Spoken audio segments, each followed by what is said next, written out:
Nis, má tá géir do reisisteach am chunta a ríis, tríiste an códranga a bheith reint gom leis na miléin. Raimime díon le nach bailile, scéalaí, agus isteach le mar ríis. Agus tuisgúil cúnta san isise gom, déanana mé sinú isteach seachas chlárú ríis an tús. So tá cúnta sa gom sinnig isteach, úsáid mé an taine úsáideora a chláraigh mé agus an tasacail agus sinnig isteach. Hier chuin na méir gert. Agus fecin go duine a bháin is stig mar rang agam.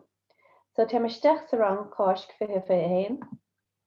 Is cím gúil sorcha is stigin sin. Is cím gúil 6 bísa ebre déanta ag sorcha hena héin. Nis, isteachlumm go bheitcha mé ar na scéalta atá scríofa ag sorcha.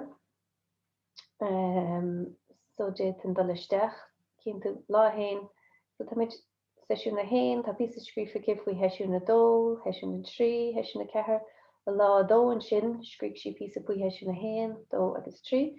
Beit le mecht isteach le feichantartha, so dí ar clicáil ar aon cheann le feichantar isteach an. Me héin mar ála mór mar hampla, is misise sorcha agus tá cúpla botún an sin aici. Achta sé sin go bra. Is féilim beag an íon eisiolala se ágant mas mailim, déit in teachtracht teach sa cheola chuí. Mathú a thorcha mar hampla déit in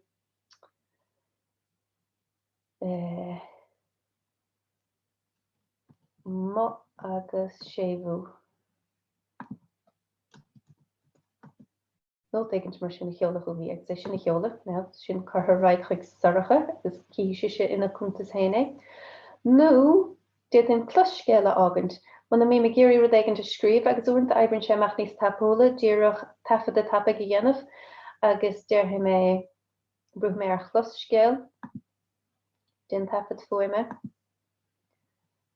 Tur cead an microfón úsáid. Mathú a thorcha, tá anna ghulchan cí arsúlagad, cí mé maid na mar sa rang tú, agus stop an tapad agus seoltha mé ar raig sin chuig sorcha. Tá sin é, féidir meachta amach a ríis agus feichantar an gcéad scéal eile tá scríofa Sesiún na dó an Ghaeilge ar líne, féidir feichantar na sesiún na dó logainnim na chatíreach, ní mór an scríofan sin go fáil, féidir eisiolala a cheola chuí mas maiile.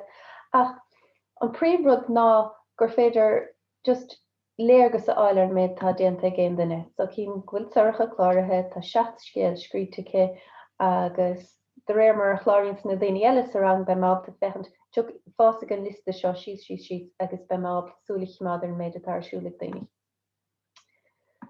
Agus sin éis sin mé amach an éis a ríist agus sinnig amach.